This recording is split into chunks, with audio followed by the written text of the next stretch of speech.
All right, everyone. Welcome back to On a Water Break, the podcast where we talk about everything you and your friends talk about at rehearsal on a water break.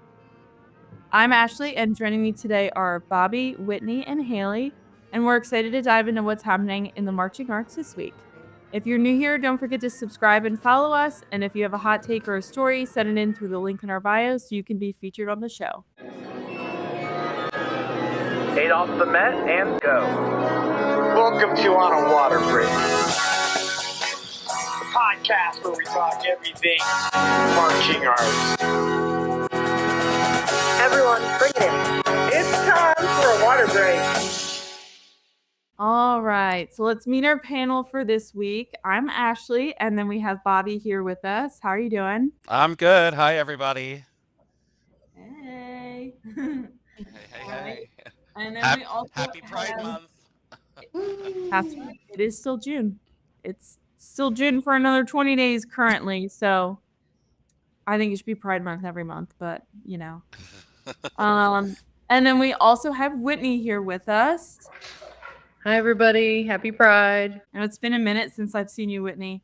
So I'm glad to see you back. Thanks. And Hayley. Hello. People are probably tired of hearing me. I've been on a lot recently. But here I am again. We're here for it. All right. Well, let's get right into it. We have some bonus content. Catch our weekly episodes discussing rehearsal scheduling, technique, and trick toss safety. Super important. And DCI access. And then we also have a quick sip with Trish. She was joining us with the Pride celebration in Philadelphia Pride for 2026 with the one and only Patti LaBelle. So make sure you stay tuned for that. It was super, super awesome. Produced by, I think, multiple people, but also the founder of Guard Closet, Jeremy Williams, or CEO, whatever his title was. Sorry, Jeremy. Also my cousin. That's my family. So make sure you check out all of that stuff. That's coming every week. And then we are jumping right into the news. All right. Jumping.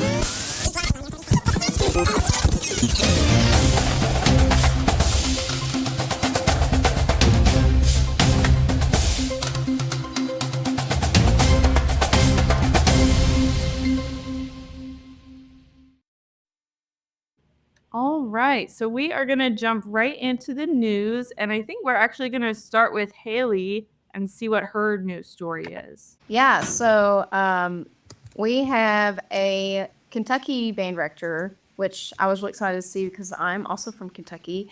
But we had more awareness on skin cancer.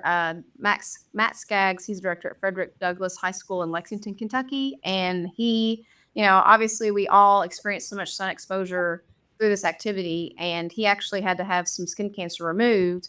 And so he was on the news, which was, I think is awesome that the news featured him and talking about this. And so he saw some concerning spots. He went to the doctor and got that checked out, which, advocating for that, that's so important. It's easy to just look at something like, oh, it's fine, but please get checked because that's so important.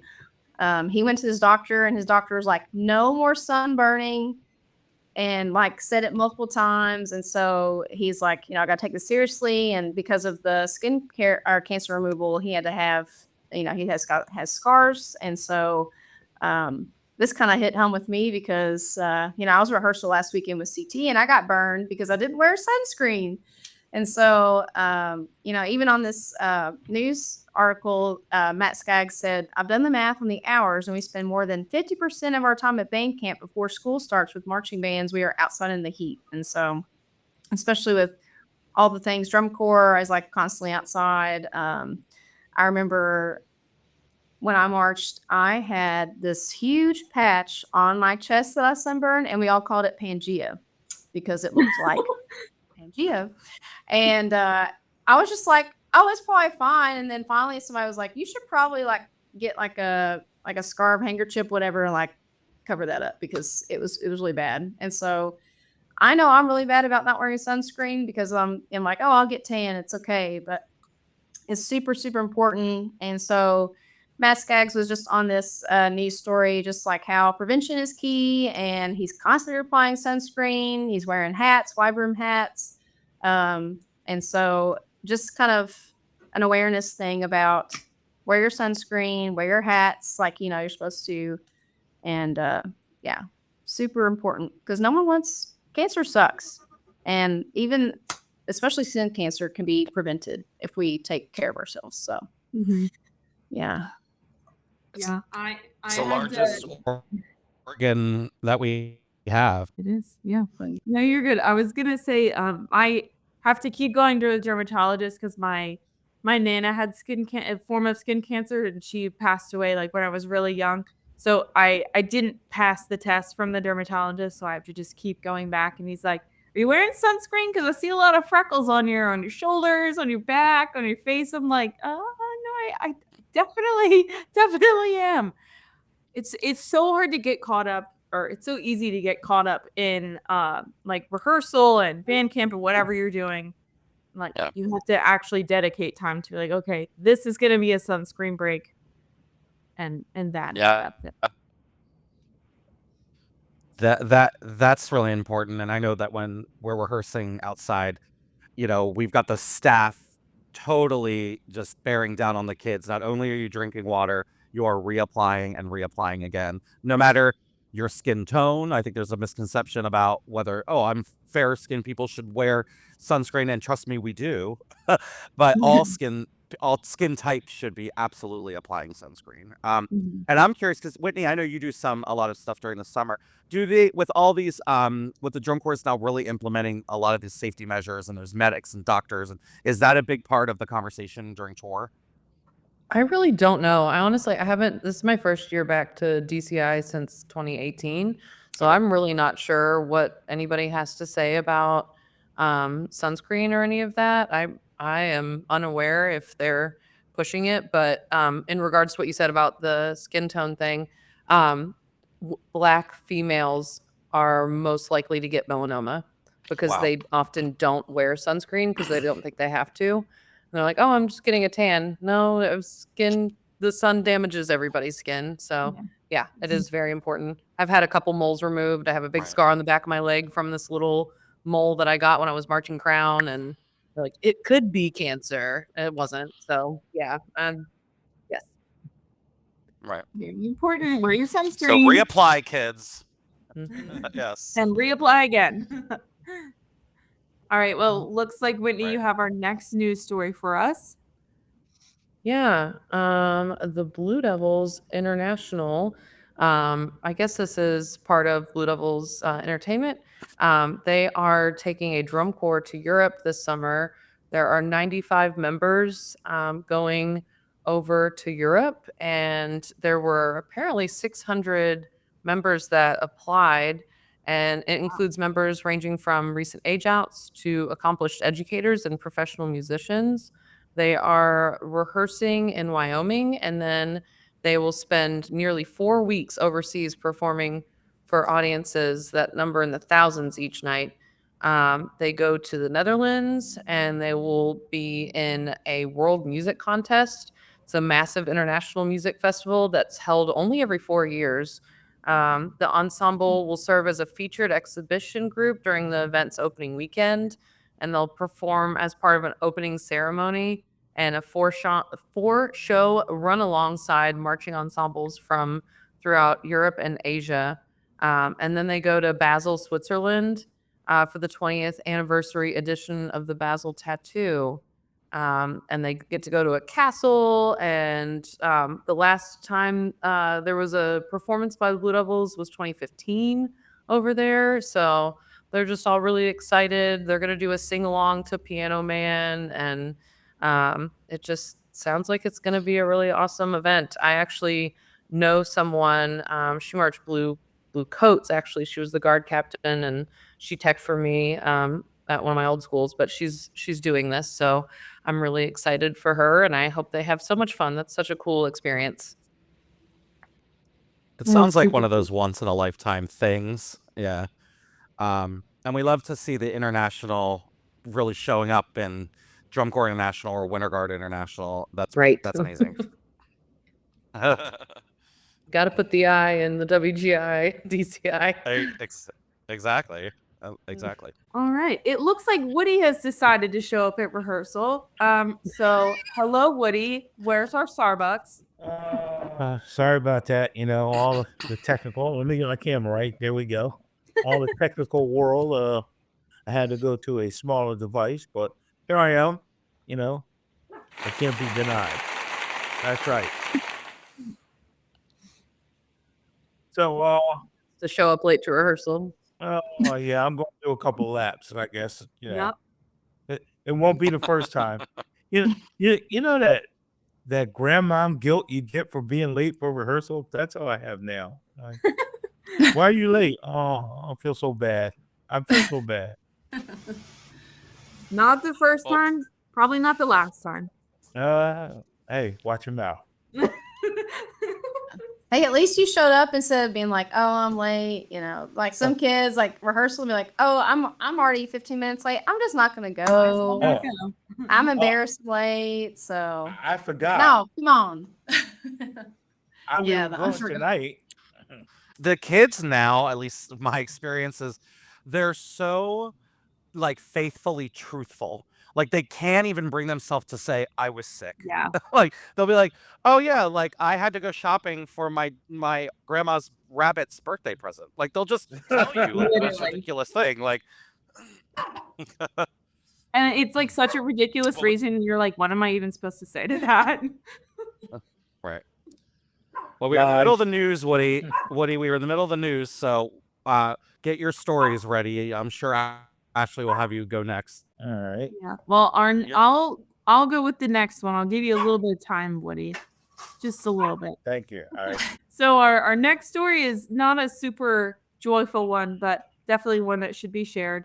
Mr. William Pete Emmons, who is a drill writer, a revolutionary visual designer. He has recently passed away at the age of 80. He was known for pioneering asymmetrical drill writing in the late 1970s. He was a drum major for the Casper Troopers. He was a corps manager for the Blue Devils. He's kind of had his hand in everything. I saw somewhere in here that he was also working with Santa Clara Vanguard. So he's had a little bit of everything, a little bit of a revolutionary. I guess before the 1970s, the drill was mostly like symmetrical shapes, just moving like from place to place. But he introduced it was like a comet type shape. It was like a star over here, and then there was like the tail of the comet coming over. That was the 1980 Santa Clara Vanguard. So we're very sad to see him go, but looks like he's well served his time throughout his life in DCI and Drum Corps. Well, we give praise and thanks to the legends that helped shape our activities. So thank you to this man for sure. Yes, we do. It was funny. I know that name. Oh, okay. Right. Once you started going through the places he's been and the things he's done, I'm like, okay, right. Yep. Yeah, he's been quite a few places, but I guess he's left his touch on every place that he's been to. All right, Woody, well, are you ready for your story?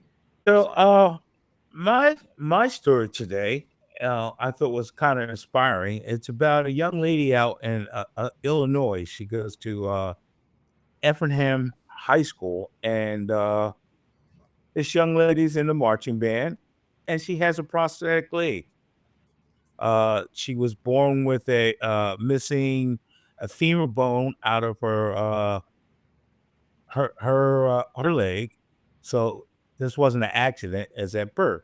So she has a prosthetic leg, and her friends at school in the band convinced her to join marching band, and she's in the color guard, and she's doing a heck of a job. Now, she did not march her freshman year because she felt like I wouldn't be able to do that. But again, you know how convincing us drum corps and marching band people can be. They got her to come out, and she is fantastic at it. Uh, she also does winter guard. And funny thing, I guess you could say funny, while she was learning how to toss, she did run into some issues. Every time she would miss the toss, the flag would fall into the hoop of her prosthetic leg. So she actually mastered this.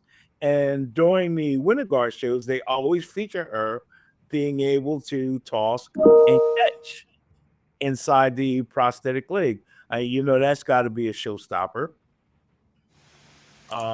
So That's that wild. actually, this go ahead. I just said that's wild to be able to It is touch wild. something like that and use that handicap or that tool that she Yeah. normally wouldn't rely on that for catching a flag with.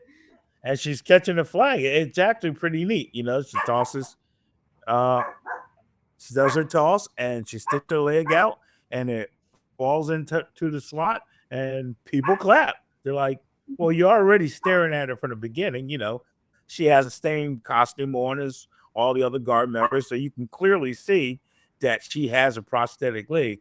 It's even funny during the interview she got from the local TV station, the reporter, who I think is a ringer, if you ask me, at one because her toss was pretty good. She tossed it up, and then she what is her name again? Let's see here. I'm sorry, I'm pretty deep into it. Her name, I think it's Leah Klein.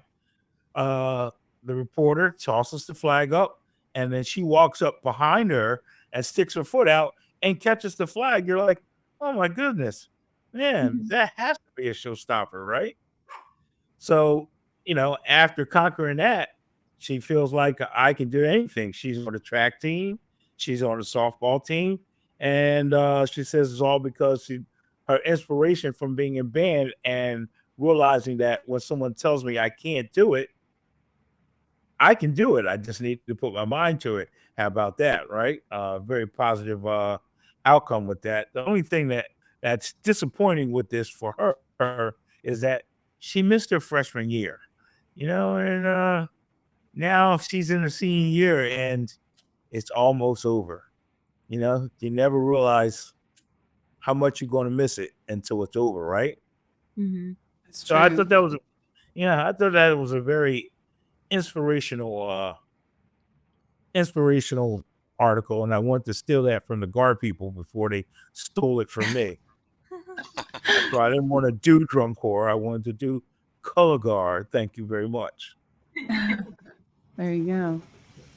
Well, she sounds like quite a formidable young woman. So it's if you're determined to do something, there are those inspirational sort of folks out there that'll show you. And what she's also doing is showing other young people that are coming up behind her that you could do something like this too. So that's amazing. Most definitely, she has that during the interview.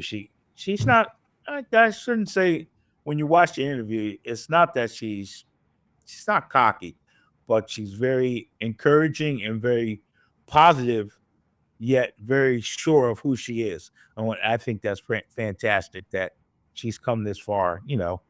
Going through high school, even just going through school. Period. Kids are mean. Well, Yeah, they are. kids are mean. I'm quite sure she has some kind of nickname. I'm sad to say. Me and my friends would have called her something, Hoppy, something. I don't know. Well, it sounds like she fell in with the right crowd. Yes. And with everyone Oh, being super encouraging to her. So no, actually, not Hoppy in a bad way. They don't call me Woody because my name is Woody. Oh, No, actually, Editing. Whoever's doing the editing is going to have fun with this section. yeah. actually, the kids in the band and the drum line, they call me Woody. I was on a staff, and all 5 guys on the staff were named Bill. And you used to say Bill, and like everyone would turn around. And then Yeah, it All was 5 awful. grades. Yeah, all 5 of us, what? And then the kids were like, "We're gonna call you Woody." I'm like, "Woody? Yeah, Woody, Woody, Woody." And that's how it started. Yeah. Well, try having a last name that rhymes with all kinds of words like middle and fiddle. Oh, Yeah. so you understand, right? We've all been there. All right. Yeah, we've all been there. Oh, yeah. Yeah, exactly. We definitely have. Yeah. So yeah. All right. Well, Ashlee, I think I have the next story, Yep. which is I was seeing it and I had not really been aware that it was happening. So if anyone else either on the call here or listening had the same experience, but I was seeing all of this excitement of WGI posting of this really great championships that they were hosting in Latin America. And I just wasn't paying attention enough to know that it was happening, but until it was happening. So the weekend of May 23rd in Costa Rica, they hosted the Latin America WGI Championships. There were groups from Brazil, Costa Rica, El Salvador, Puerto Rico, and Mexico. And it was held at this beautiful venue in Costa Rica with 3,000 participants, spectators, staff in attendance. And I had remembered that they had done it before. So when I went further into the article, this is the first time they've hosted it since the COVID shutdown. So it took a little bit of time, some 6 years to get it back up and going. But again, talking about the I and meaning international, we love to see it. So hopefully this will be the rebirth of what's going on in Latin America, and it'll keep growing and more groups and more people will participate. Well, I love that. I did not know that was happening. No, I didn't. I think that's so cool. oh, we're no longer last here in the Metro Philadelphia area, huh? Wow, that's pretty late. Yeah. All right. Yes. Well, So yeah, good things happening. I love that. Do you think they'll have any other international world championships? Is there a WGI Europe? Well, there's groups in Whitney, help me. The UK, obviously. In the Netherlands. Yeah. I think sometimes they have regionals over there, but I don't know if they did this year. And then sometimes there's something going on in like Southeast Asia or Japan. Yeah. I remember like one year Bowie went over there to China. I think they went to a regional in China. Oh wow. Nice. All right. Interesting. Or it could have maybe Warren Central. I know Warren Central does a lot of international kind of stuff. So yeah. We're gonna have to get some on a water break coverage at these international regionals. We need to go abroad. Hello. That would be amazing. We need a budget I'll go. budget for that. Yeah. Yeah. I do the on the street interviews, but Woody, you're going to China. Yeah. well, just so happens that I speak Mandarin. Perfect. Oh, Okay. and I'll just go over and I'll say, "Ni kui shua EDR putonghua." I only speak a little. Oh, okay. Actually, I shocked her. I do that often. When Just when a start man- speaking Mandarin. Yeah. Oh, when a man of color speaks Mandarin, it catches a lot of eyes. Like, what the heck? I think when almost anyone speaks Mandarin, it catches my attention. Yes. Yes. I'm learning so much about you, Woody, this episode. Sorry. Did I love color guard? Oh, Everything, guy. Everything. All right. Well, I am going to start with this is our last news story. We're checking in with the 2026 Future Leaders Program class for WGI. The 2026 class, the names of the future leaders is, I'm so sorry if I butcher your names, Kyle Gwynn, Kendrick Davis, Maeve St. Ange, Jaden Hedden, Samantha Cavallaro,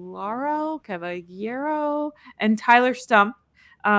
So they talk about in the article how being part of the Future Leaders Program has bettered themselves, like as an individual, as an educator, as a performer.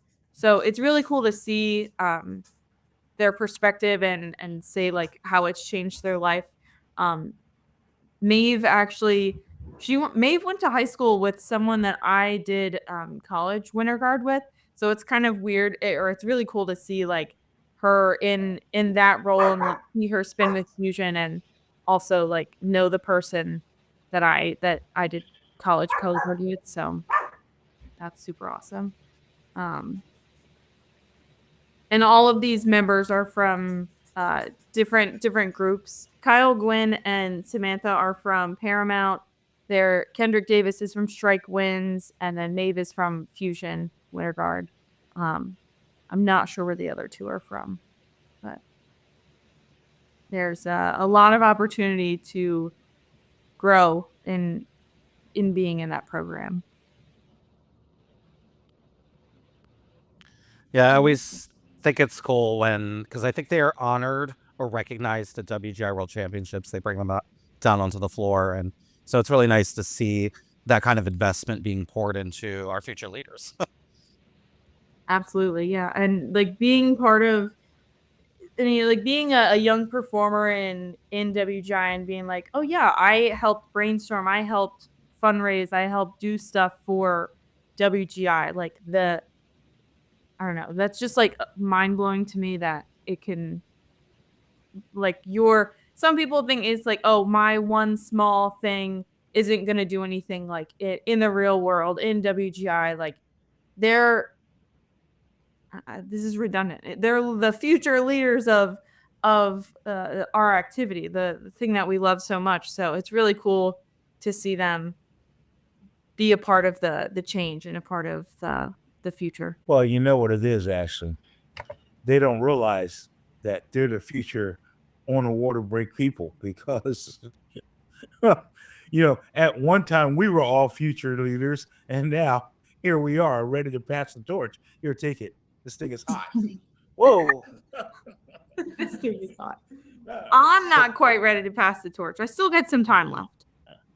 Well, okay. Well, I'm a couple laps ahead of you. Do, do, do, do, do, do, do. Slow-mo. All right. Well, now that our news is over. Celebrating over 25 years of service, Guard Closet is your one-stop shop for the marching arts. Our team of educators and designers are here ready to help you with anything that you need. We have a large selection of consignments from award-winning programs and designers all across the country. Consignment is never delayed or back-ordered. When you buy consignment, you save time and money and help other organizations. Do you need show design and custom choreography? Our designers have years of experience in the marching arts. Do you need to sell your items and clear out your storage areas?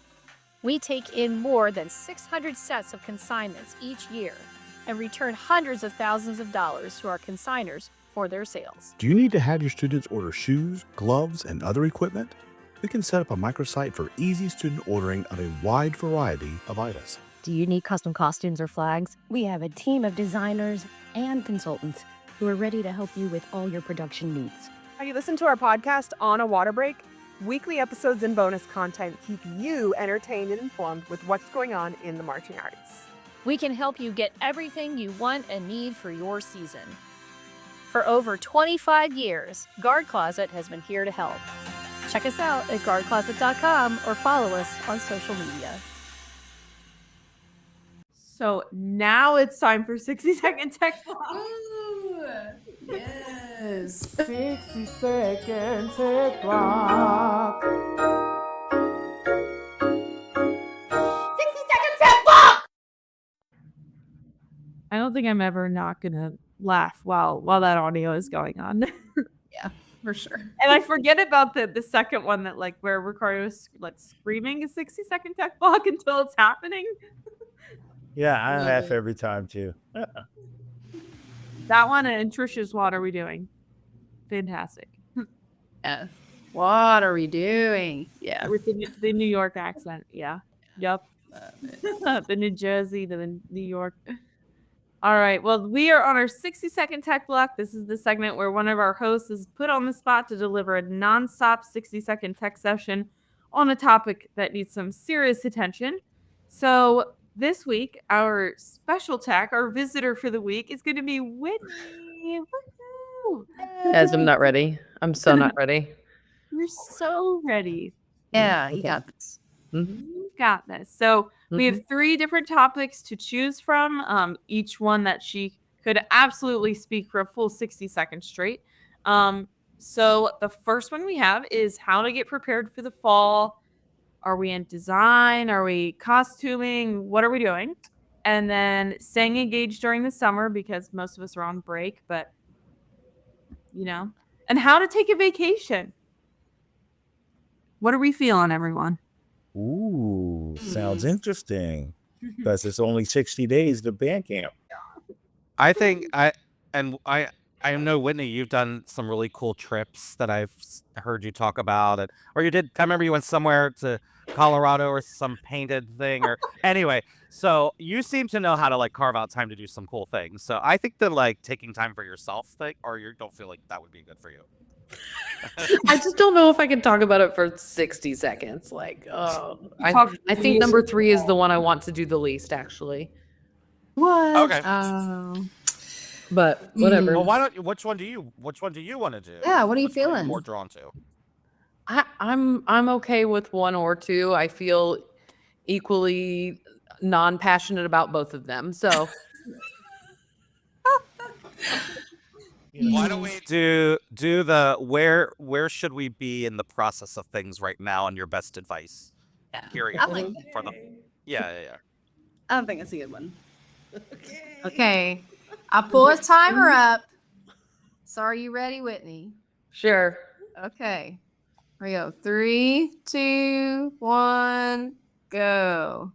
All right. So at this point, if you're done with school, you should be training your kids. We got to start back at square 0, literally. You should be teaching your kids like pretty much all the technique things that you want them to be working on over the summer. I think that's really, that's huge, is just getting everything out there.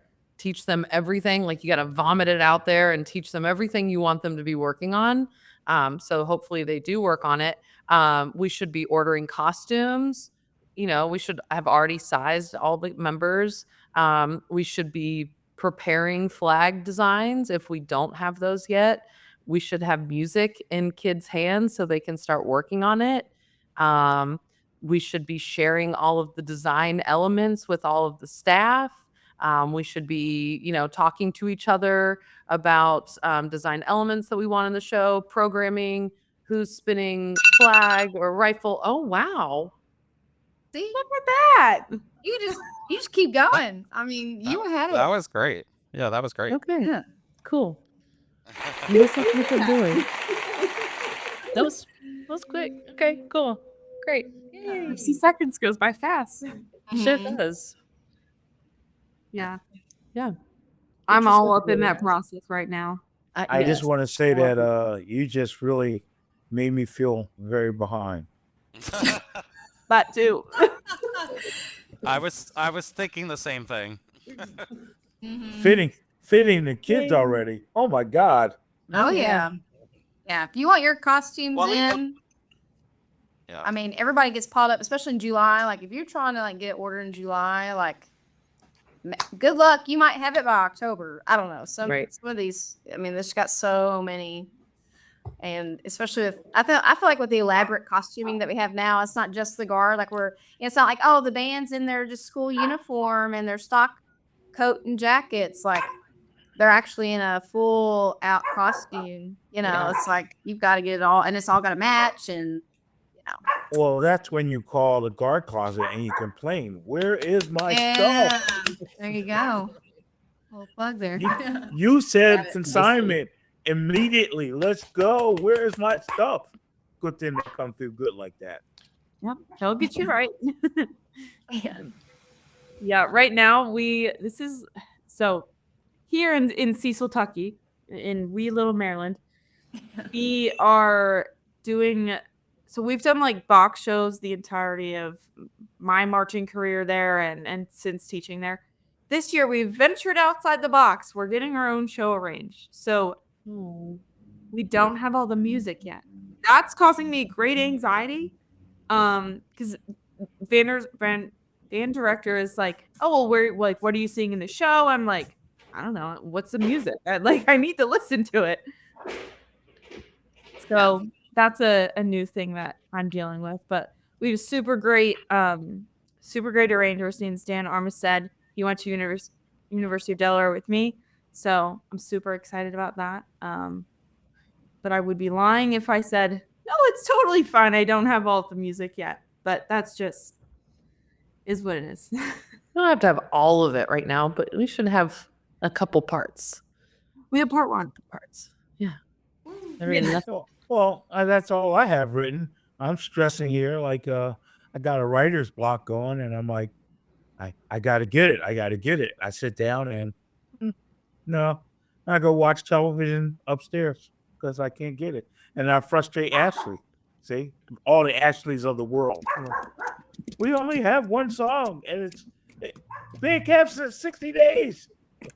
Well, yeah, so I don't have the music, not just for the color guard portion, but I write the drill at my high school too. So it's I gotta do all that too, and the choreography, of course, whatever. But the drill for the whole band, I'm like, this is getting nerve-wracking. Yeah. And I think sometimes too, people don't consider how many parts there are. Like you say, you're waiting on the music to do this. It's well, the ranger, we have to send it to the drill writer, and the drill writer needs to write it. And then you have, okay, now the color guard knows what the drill is. They know what they can spin and where they can't spin, and what the choreography needs to be. And then, oh yeah, the winds and the battery need choreography as well. And how's this all going to meld together? And it's there's so many layers. And then costuming, it's how can we use that with our choreography, or how's that going to look with the, it's there's just so many things that it's just it's a big so many domino effect. Yeah, exactly. It is pretty convenient though when the drill writer also does the color guard choreography, because I'm like, oh, we can do this here and we can do that there. And there was one time on a tape, they were like, oh, I can really tell that your visual designer works with your drill designer super well. I'm like, that's because they're the same person. Get you. I always say get you a color guard person that writes drill, because they totally understand. My drill writer is an old friend of mine from Blackwatch, and is also a band director, but did color guard. You will never have a bad transition in your life. You'll, they just get it. So if you have that luck, at least, if you have that opportunity, that's a beautiful thing. There are so few good good designers that are good at staging color guard. Yeah. Very few. First off, not to, God, Ashlee, I feel like I'm just getting to know you.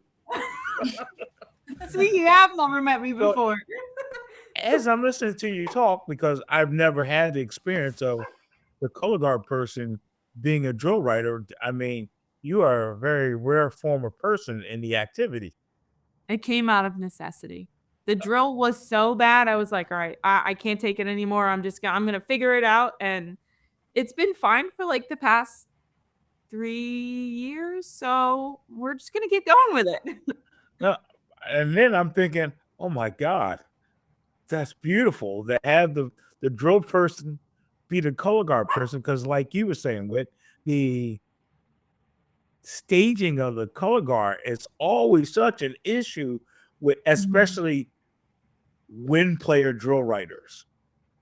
They, not all of them, but a lot of them, they just don't understand that aspect of it all, especially because they're so technical. You know what I mean? They're not free-spirited people.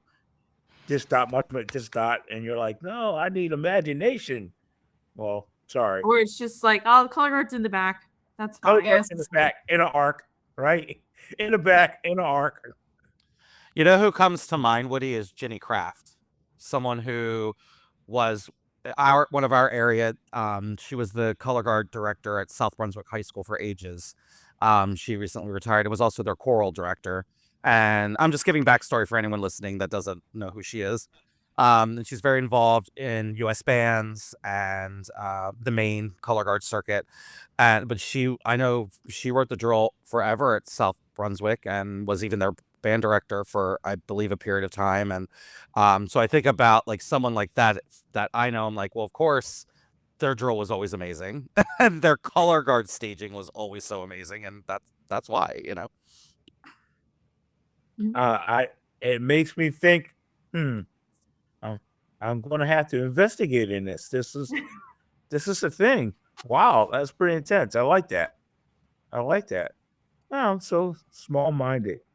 Yeah. Look, Woody, I'll connect you with my guy. He's always looking to take on a couple gigs with some groups, and he's in New Jersey too, actually. So Nice.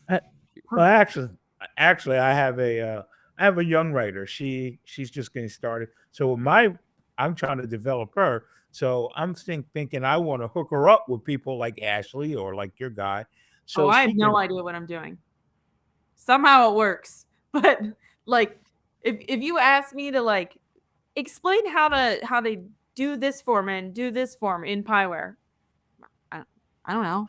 I don't know, you press A and then Shift B, and then somehow it makes a circle, and then I press save. Yeah. And then at least you don't have to do it on the paper. Yeah. Remember that, Bobbey? Oh man, when you get the big plot of paper and That's how my mystery band director did it. Yeah. and the protractor and the half moon thing. Yeah. Jesus. I was supposed to take like it was called marching band techniques in college. In college, yeah. Yeah, with Heidi Sarver, like my idol, literally. But for some reason I couldn't fit it in my schedule, so I didn't end up taking it. And it was COVID that year too, so it just wouldn't have worked out. And I've always like regretted not taking her class. But she came by to one of our rehearsals last year. She had no idea that I wrote drill. And she called my name, full name, over the loudspeaker. Ashlee Amos. I was like, oh no. I was terrified. She was like, did you write this drill? I was like, yeah, I did. She's like, great job. And that was it. It was best moment of my life. Retail. That's why you hear, because you got talent. America's got talent. America's got talent. Was also kind of forced into it by family, like kind of had no choice, was born straight out of the womb with a baton in my hand. So No, I hear you. You know, most people think that I'm a pick guy, and I'm not. But because of necessity, I became one. Yeah. My very first job was actually, they hired me at the Bridgman to help with the battery line. And then the guy who was doing the pit, he also was marching. It was back then they Wow. did those kind of things. Yeah. And they're like, hey, do you think you can help? I don't know. I never did that before. And that's how it happened. Now every place I go, everyone assumes I'm going to do the front ensemble. I'm like, no, I'm a snare drummer. That's what I want to do. Well, we don't have anyone to do the front. All right. And that's why I do it. So I understand your story. Yep. Most definitely. Well, you Gotta really do got what me you thinking. gotta do. All right. Well, that was a great tech block from Whitney. Great conversation into our what are we doings that are next. So let's get right into that. What are we doing?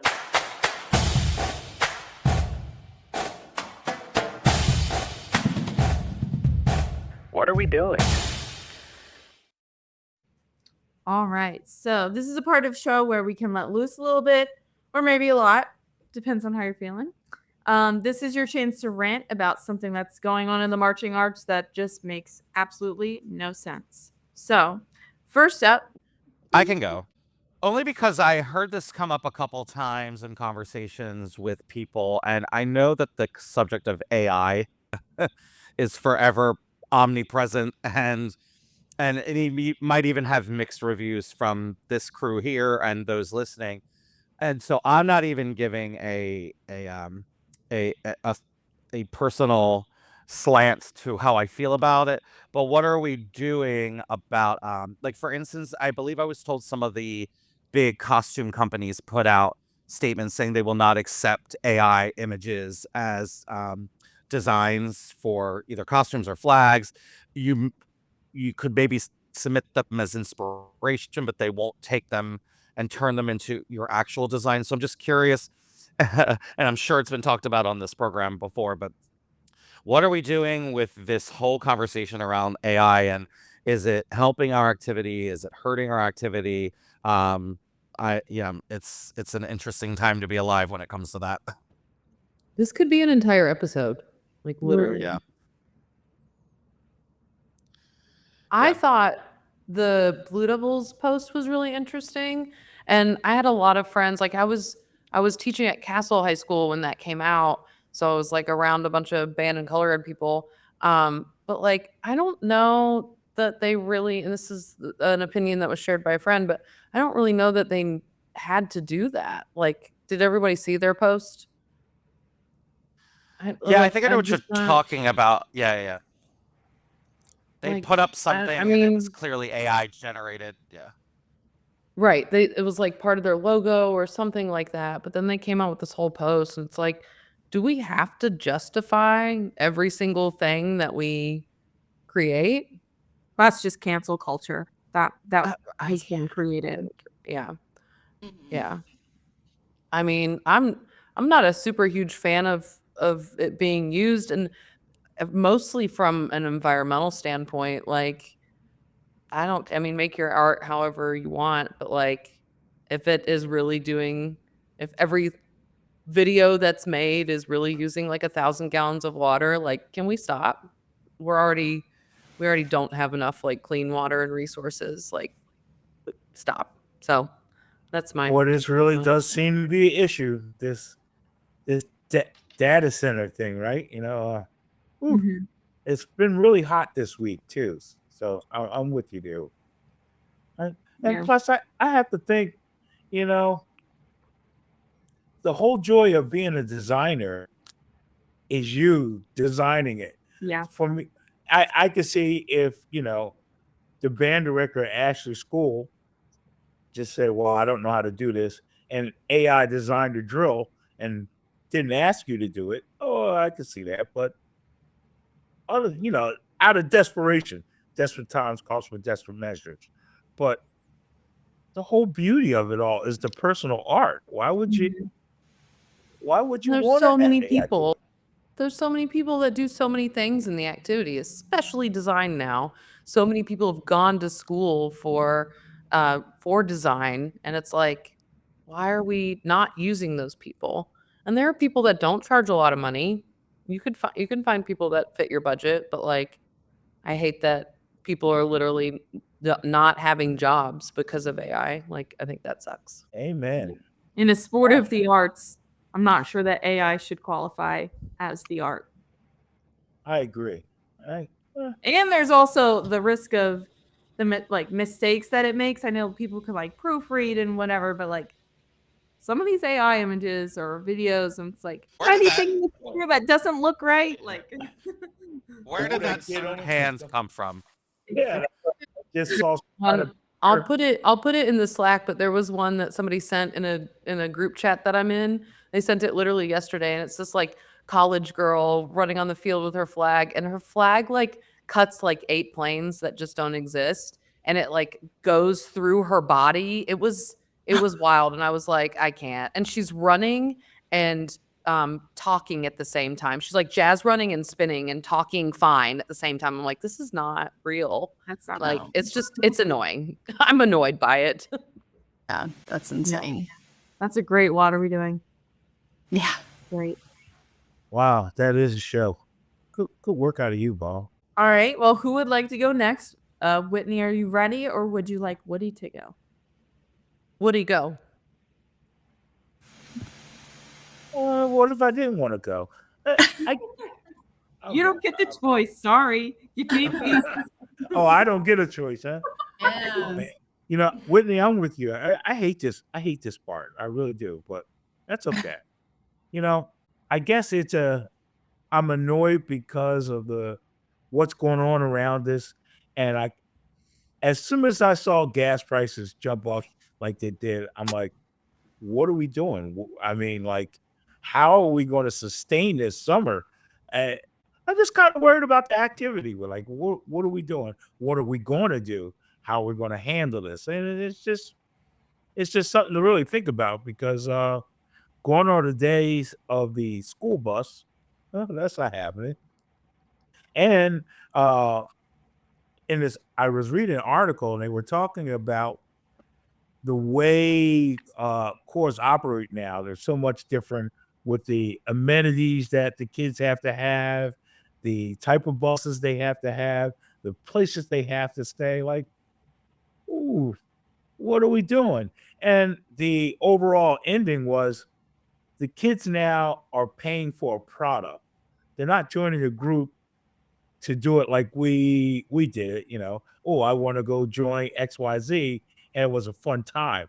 Now kids, which I never thought about it this way, they're going to a group to purchase a product for the summer, and this is what they're expecting with that product. And I was like, wow, I never thought about it because I come from an era where if Ashley never picked up a flag before, you just convince her to come. And next thing you know, there she is standing in the middle of the stadium in finals because she's in the color guard. That's just it. You know, it was like that. And now, well, I think I'm going to go to Phantom because they have this person and that person, and I'd like to study under them for the summer. Wow, that's crazy. So what are we doing there? Is the activity changed that much that we've lost their pure reasons of doing it? The fun, the passion. It's I don't know. It's been on my mind for a couple of days. Well, you know, consumer expectations and political, economic. I mean, you just wrapped all of the current hot button topics into one. What are we doing? I feel, and how they certainly land on the doorstep of the marching arts. And yeah, I think Whitney's comment about AI being its own episode, I think that's its own episode too. I mean, Mhm. just so much has changed, and I think that just speaks to what's happening globally in all areas of all industries. There's just a higher expectation for turnaround, and standards are higher. I mean, I do have an appreciation for, well, we need to have certain type of vehicles transporting these young people around the country and when they're away from their families. And we're not going to just sleep in any old ditch like we used to back in the day. You're going to have something that's appropriate. And so I appreciate all of that, but with all of that comes a price tag. And you know and yeah, how are the how are any of the drum corps going to survive tour with gas prices, especially? And let's be honest, designer fees are as high as they've ever been, and I'm not here to speak about whether that's appropriate or legit or not, but it's tough out there, I think, for sure. Mhm. Yeah, and it's a pretty sensitive. I mean, everything's like a sensitive topic. I mean, if you're The talking about world gas touches it, prices right? and yeah, like somehow I feel like maybe this is just ignorant of me when I was marching. It was like none of that stuff mattered. Like it didn't seem like it affected everything else. I'm sure it did realistically, No. but like I didn't have to worry about like what the gas prices were or like what was going on in the world around us because like when I was at drum corps or winter guard, whatever it was, like that's all that mattered. It didn't have like a huge effect on the experience. Yeah. See, It was just like, to know your part, hit your dots. That's all you had to worry about. Yeah. yeah, like what you just said Don't to me, I that's what's got me in this way where I can't really explain how I feel because I'm like you've taken the beauty out of it of getting on a bus, going away for 3 months, and there is nothing that can penetrate that dome around you. Mhm. Nothing, oh, Reagan got shot, really? Or did what? The Empire State Building fell down. I missed that. Well, where were you? Oh, I was on tour. I didn't hear any of that stuff. Yeah. It's just and now that's not the case anymore. And I think that's a major thing missing from it to me, from the craft. Like that's what made me fall in love with it. Just it was a safe haven, and we don't have that, it seems, anymore. Well, the cell phone and the world in your hand has changed that part of it. Social media has changed that part of it. I mean, I still certainly think that there's beauty in what's happening now. You know, I struggle with the idea that there are times where it feels a little bit elitist. You know, like you know, you're not stepping. You know, I don't, but I'm involved with things that seem elitist. Like beauty pageant seems elitist to a lot of people. Like it's not a cheap person's activity. You know, so but I certainly see and hear both sides. You know, but with evolving technologies, you know, all that's going to change. I mean, the activities change technology. Why? I mean, not just the cell phone, but the sound systems and all of that. I mean, there's beauty in all of that too, you know. But yeah, I am worried though financially for some of the groups because you know where we are. I mean, what do they say? The inflation's now at like 4.2%. It's the highest it's been in however many years. And I mean, sounds like a broken record thing, but we go to the grocery store, you leave with 10 items, you spend $100. You know, it's scary for sure. Yeah. Well, I feel like we're seeing more often, more corps are like taking a year off to like figure out their financials and then come back the next year. Which is a very good thing because they did not do that in the 80s. And They just fold. They just fold, or someone would stupidly make the move and say, well, I'll put my house up so the court can make it through the summer. Yeah. Stupid. Okay, we'll pay you back. A lot of people did that, you know. Crazy. It was the passion. Or of max out the credit cards. Yep. I'll worry about the activity. Yep. Mm-hmm. So I think like Whitney's saying, that approach is definitely better. You know, it hurts, but it's much smarter than when they did it in the 80s, like you said, max out the card, put your house up for credit. Yeah. I don't think anybody's credit card limit would be high enough to support a drum corps these days. At millions of dollars, like literally millions of dollars to make a drum corps happen now. Like, I would love to have that credit limit. Yeah. Be a mess. One last sad thing. The kids will never know what it's like to have to push the bus because it's broken down. I've never pushed a bus. Oh man. Those are the experiences that you remember forever. Or get to the housing site and the housing site's not open and not going to be open. That still happens. No, I haven't been out on the road in a while. Does it really? Yeah. Well, I know That's like good Blue to hear. Knights missed like 5 days of first 5 days of spring training because their housing site fell through. So yeah, stuff like that is still happening. Well, that's good to know because you know what? It teaches you how to be resourceful. Problem solve. Yes, problem solve, because I tell you, in the schools, that is an issue. Figure You it have out. to problem solve when you got a cell phone in your hand. You got ChatGPT. Oh, there's Yeah. that AI Lean again. back. So now you can say, "What are you doing?" I'm going to chat GPT it. Do you realize what you're doing to the water? Do you realize this? Put that thing away. For we won't have anything to drink. Damn you. And with that, we're going to move on to Hayley. All right. Well, yeah, actually, I was thinking about this, and I think I've mentioned this before, but like, what are we doing? Not like taking care of ourselves, like, especially with it being hot out, like, hydrate, you know? Let's save the water. What are we doing? Right? Yeah, what are we doing? But like, not just the water, but also like putting electrolytes in there. Like, you know, we just had rehearsal at CT this last weekend. We had several people that weren't used to the heat yet because it's been pretty nice out. Like, it's been rainy and it's been cooler, and now that it's hot, it like hit like a ton of bricks. And so it's like, yes, you need more electrolytes. And if you come to rehearsal and you're, you know, not, this is kind of, I guess, a little forward, but you know, the color of your pee is dark, like you're already dehydrated. And that, even if you drink your whole jug, you're still going to be dehydrated. Like, you need to drink water before, and you need to be proactive on that. And and then, you know, potassium, eat bananas.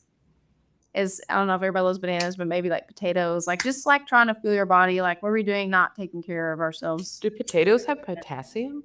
Yeah. Potatoes, potassium. There we go. This is the time for the. Uh-huh. Yeah, we can definitely speak about the hydrated part.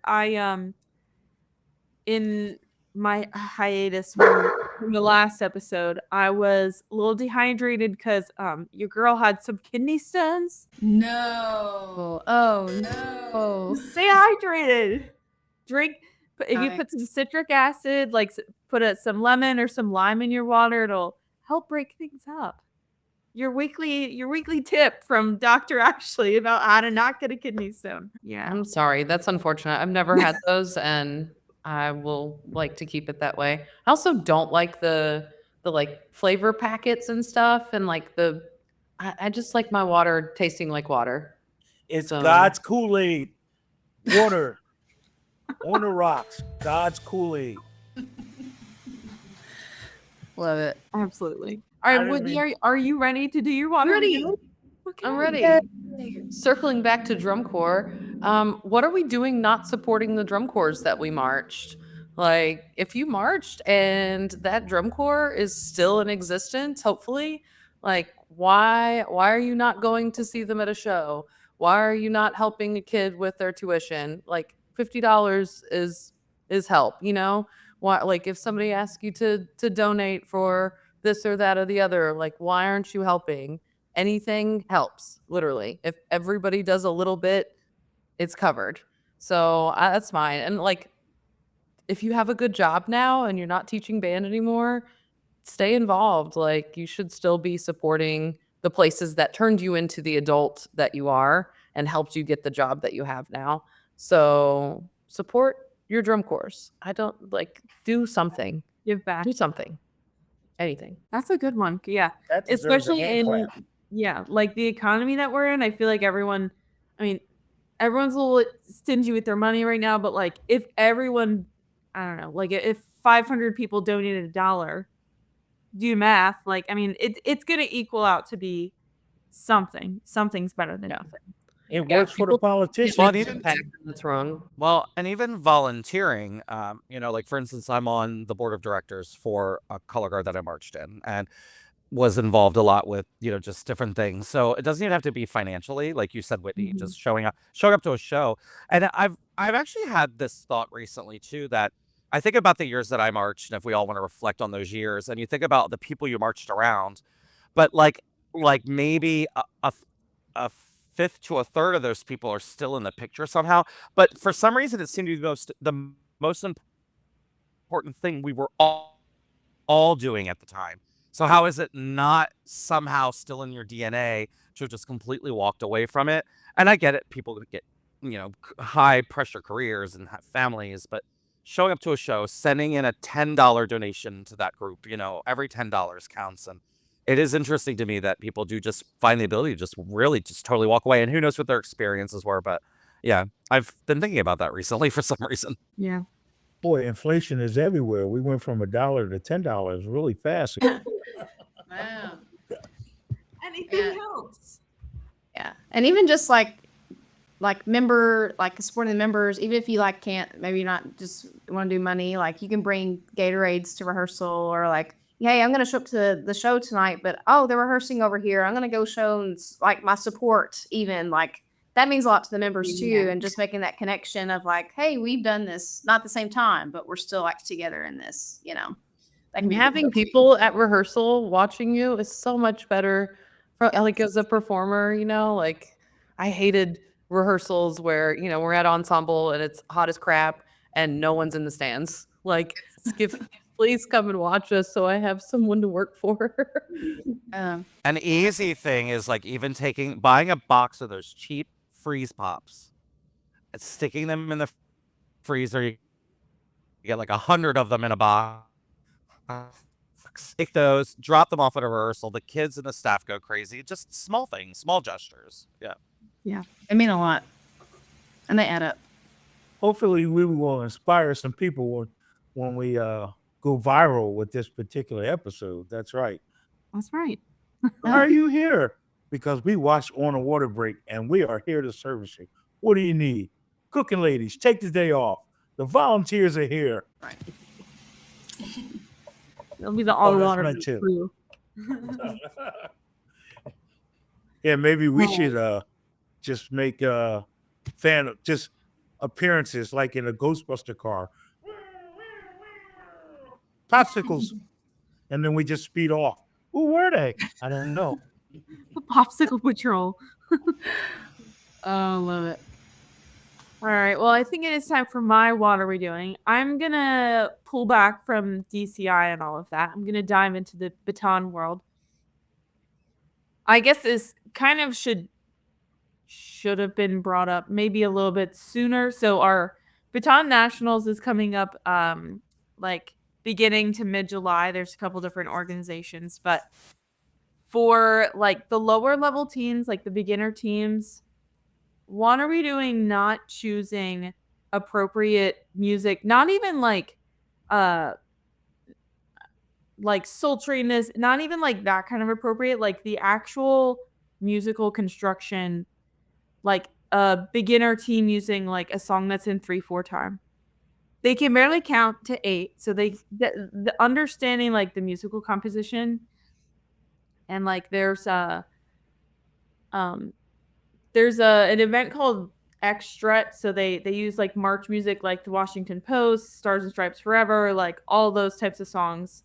The Washington Post actually there's like one beat that it makes the whole song like go off, because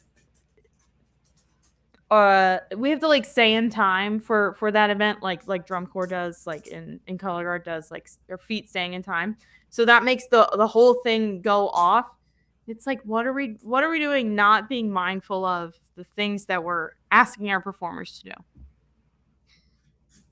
So I feel like it's a little bit of a hot take, because the musical part of like education of baton is not super developed. I feel like in drum corps and winter guard, like you have the people that are like, oh, they're the music people, they're gonna take care of it, they're gonna make it all make sense. Like I feel like that element is not really in the baton world, so people are just like cutting out music left and right. And Well, I twirled as a kid, but I didn't ever do competition twirling, and so I'm not familiar with.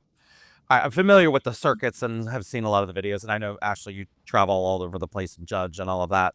But from what I've seen, it does seem as though that's an activity that really sticks to the traditional aspects of what they've always done. Like the struts, the solo struts, and all of that, and so, and I wonder if it's this idea of, like you say, developing it so that, we are kind of bringing the baton world into this century and I'm sure aspects of it are in this century, and I've seen amazing things. Trust me, I've seen amazing things. Twirlers are some of the best athletes, and I use the word athlete, that I've ever seen in my life. And I also have experience with that because of the beauty pageants. Some really serious twirlers do the Miss America circuit, So, but I'm wondering if it, do you think it has traced to some of those more traditional things? And these are the songs that we use. There's always a Stars and Stripes routine that comes across my phone. And do you think it's linked to some of that? I definitely think it is. There's like the founder of NBTA, National Baton Twirling Association, was Don Sartell. He passed away in December, but his son has taken over, and God, I don't want to get myself in trouble.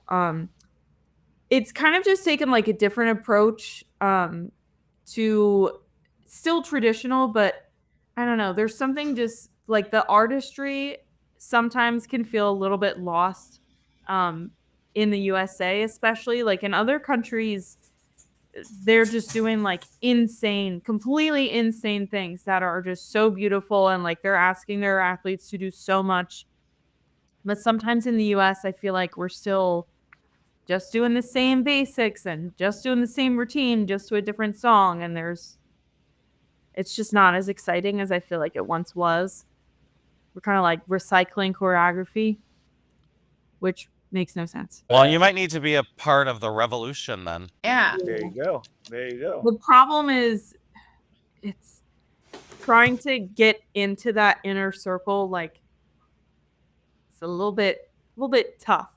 There's two main organizations, and both of them have their strengths and weaknesses. Is it USTBA? Is that one of them or whatever that's called? USTA, yeah. USTA, yeah. Yeah.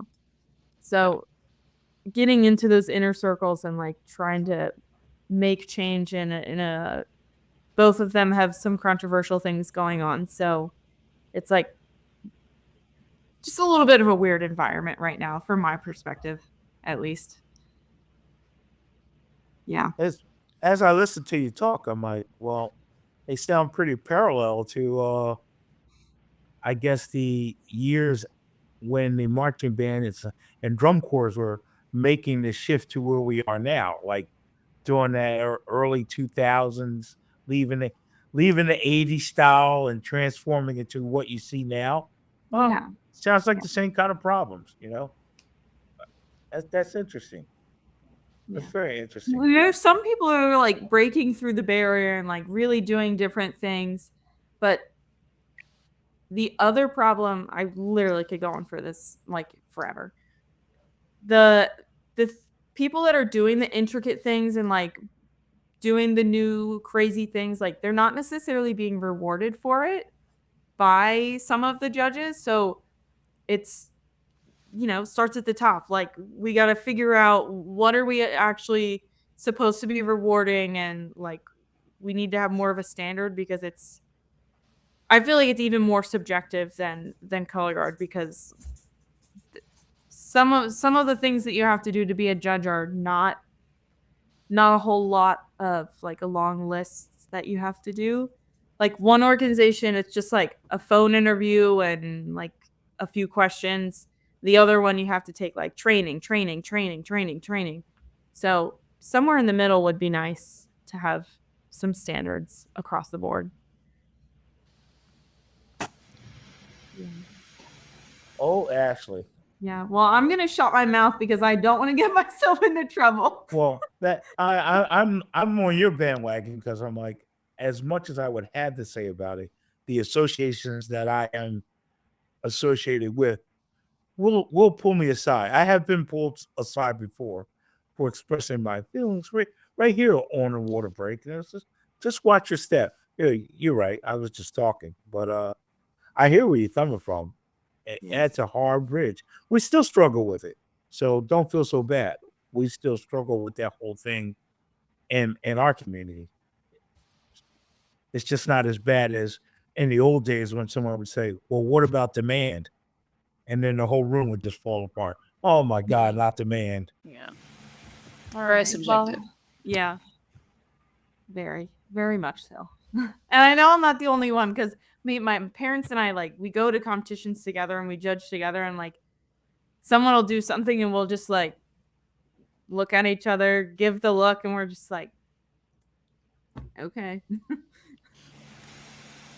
Well, but see, even right there, though, and then maybe I don't want to get myself in hot water, though I'm not connected to any twirling associations. But even right there, family members judging on the same panel together, like, that's an interesting thing that doesn't happen. I don't even know currently what DCI WGI's rules are. I know my role within the Miss America program, that's strictly prohibited. Because you could come in with a whole, like, 3 people could come in as a trio with a whole preconception about. We could totally throw something, who like, they're gonna if we see that really day, wanted to. We absolutely would never do that, but like, I mean, Yeah.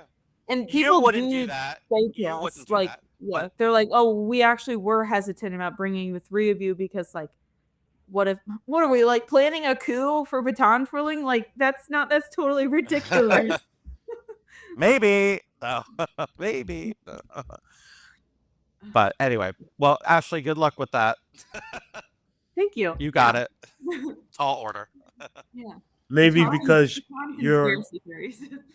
you're one of the leaders, you know, like this WGI thing. See that? You're a young leader. See that?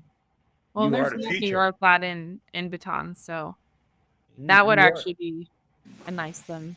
Birching. You are the future. You just don't see it yet. The small things you do. Yeah. You'll go back and look at this episode. You'll see yourself. Don't worry. You leader, you. Oh, I'm so proud of you. Put a hand clap in there when they edit this. Right there. Yay. Oh, right now. Yeah. All right. Well, now that we got all of that off of our chest, let's get into some gush and goes. Great job, everyone. Set your equipment down. Gush and go. Yeah, I just had to grab a quick gush and go during that. So gush and goes. This is our chance to shout out something that's going super well in your life, whether it's marching arts related or not. So how about we start with Bobbey? Well, it's interesting you talked about in one of the preview episodes or featured episodes, the team that worked with the Philly Pride Color Guard. I was there all weekend. I'm on the production team. So I got to spend some time with Trish was there, Ricardo, Nicole. They were the trio sort of in charge of that group. But as a whole, the whole thing was amazing. The Color Guard was able to perform background to a whole Patti LaBelle tribute on the steps of the iconic art museum in Philadelphia. So that was really awesome. They're like in the background of these amazing shots. Being just 4 feet from Patti LaBelle was transformative, as anyone can imagine. God, that woman is still so beautiful and so talented at 82 years old. So yeah, that's something I'm pretty proud about. Would be my experience with Pride in Philly this weekend. Yeah, I was watching pictures and videos all weekend of it. It's absolutely incredible. The production that it's become, I feel like it's just crazy, mind blowing. Yeah, it was amazing. When we moved it to our big parkway, it was in Center City, which is city blocks, but the festival's just grown so much that we just needed a vast space to do it. So it was a huge success. It was a beautiful day. Just nothing but love and joy everywhere you looked. I love that. Happy Pride, everyone. If we're gonna say it like 4 times throughout the episode. On a side note there, I think I mentioned this before. Patti LaBelle was married to my middle school principal. So we used to see her all the time. Yes, but we couldn't appreciate it because we were only middle schoolers. Well, this is my wife, Patti LaBelle. Yeah, okay. What a missed opportunity. What? Yeah, right. Amazing. Wow. Yeah. All right, Hayley, do you have a gush and go? Yeah, so was just having camp this week with my students, and it's been a good week so far. They've learned so much. We've had some people in just doing some great things and just kind of putting a spin on, things they already know, but putting it a different way and expanding it to be even better. And, we talked about design earlier. We actually were able to play through a chunk of our part 1, which was super exciting. There's a lot of times we don't do that until band camp. And so it was just cool to have some music in hand and just getting better. This just gets me excited. So and I'm really pumped for this upcoming fall season. So You're all set with the Whitney list, huh? You following the Whitney list. Boom. Oh, man. Yeah, we actually put in orders for gloves and other things that the guard needs today. Just trying to nail down numbers and all that. So yeah, it's like little things like that. It's just it's coming together, and the stuff first coming in, you're just getting excited. I just love all that. Is Whitney consulting for you? You could tell us. It's okay. That'd be awesome, but. That's my favorite part. When everything comes in, I'm like, it's Color Guard Christmas. This is great. Color Guard Christmas. Yes. I love that. In the fall and the winter. Christmas happens 3 times a year. Actual Christmas, when you get your stuff for the fall, when you get your stuff for the winter. Yep.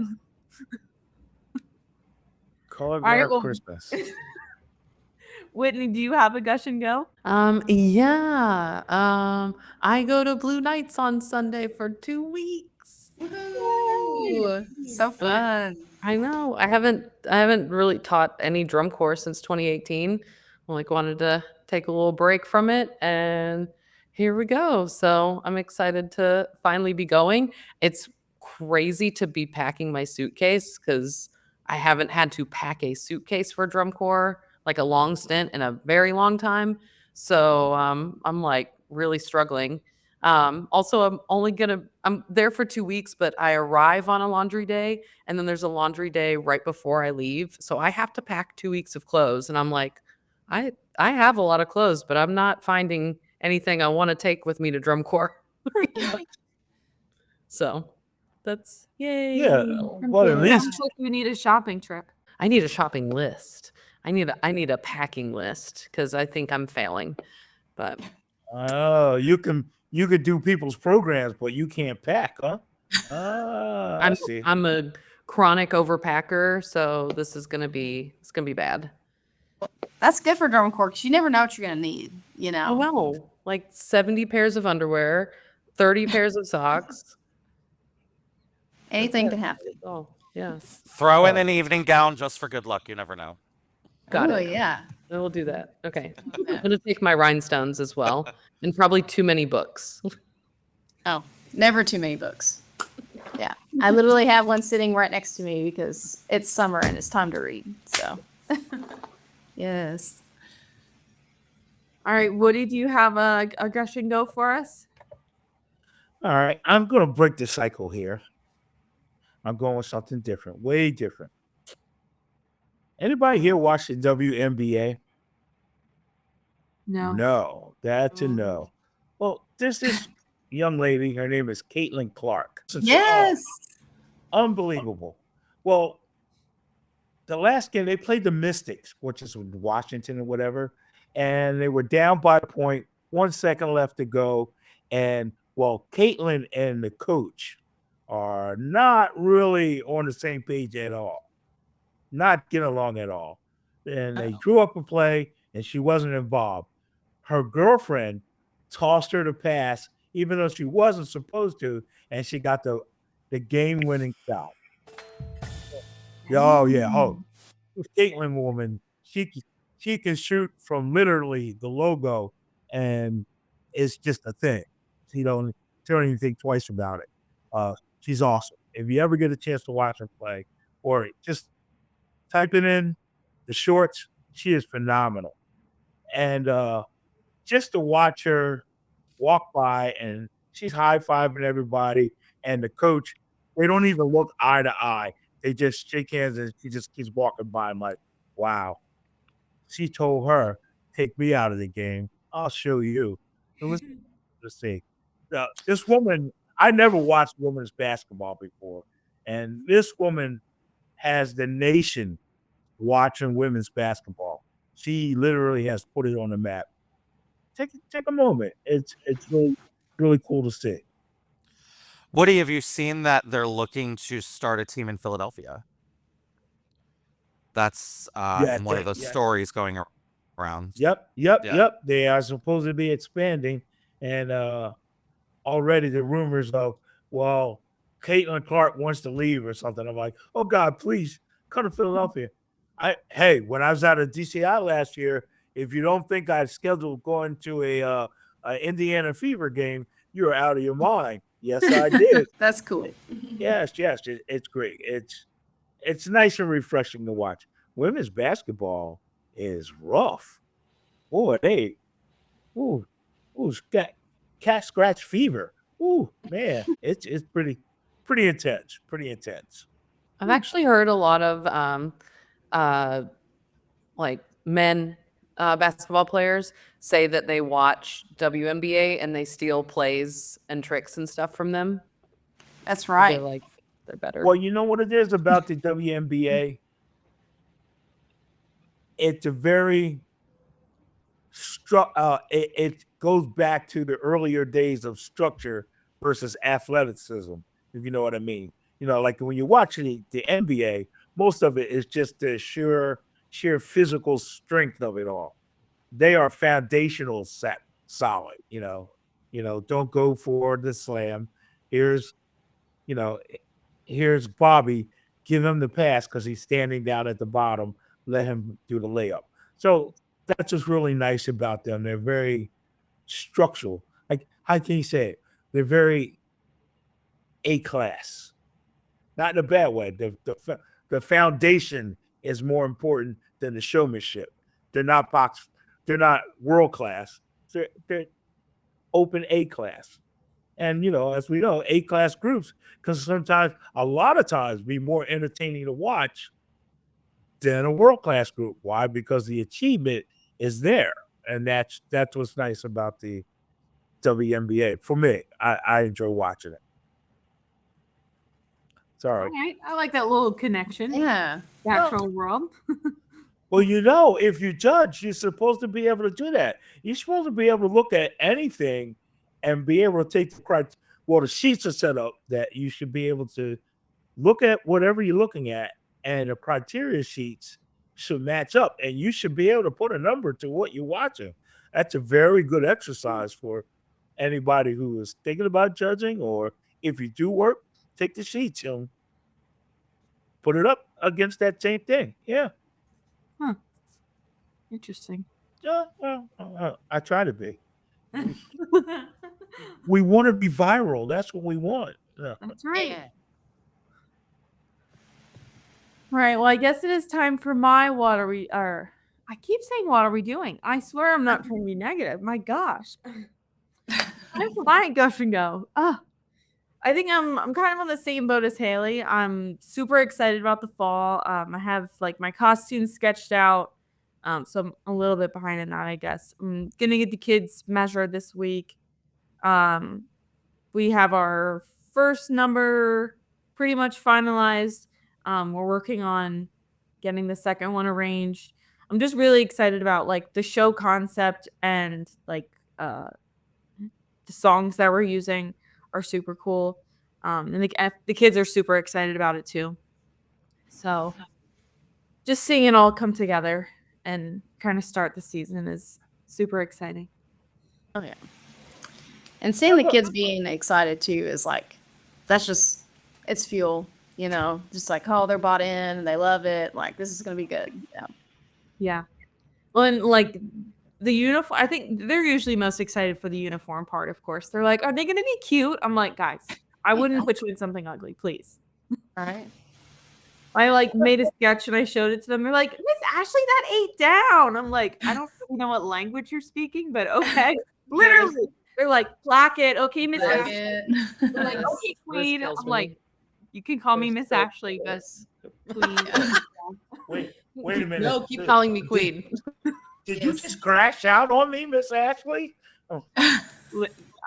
Crash out. I just got teaching this generation is absolutely insane. Even just 2 years ago to right now. Oh yeah. Right, they're years. It's not even bro. They don't say bro anymore. I think I say bruh more than they do. Yeah. Me too. Yeah. Bruh. Yeah.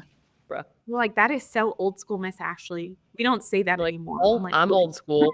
One time they've called me Unc, and I'm like, don't you ever say that again. Yeah. They called you who? Unc. Unc. What's that? Old. I had to ask this yesterday. Is that old, outdated? Yeah. We're old, basically. Yeah, because my kids, they try to get me with this stuff. Oh yeah. Don't fall for it. Right.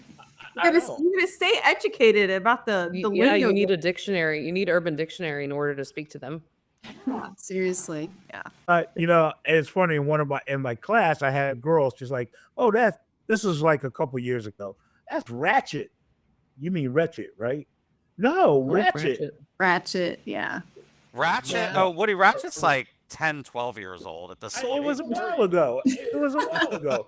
But I remember that that's my first experience realizing that the pop culture. There is a language barrier. Yes, there is. Bro. I'm just glad that Skibbity Toilet is not a thing anymore. Oh my and God. the Ohio, I think I would actually rather have 6-7 Pocket. I don't know. It's hard. They're both bad. Hey, it's called Gush and Go, not Gush and Stay. Let's go.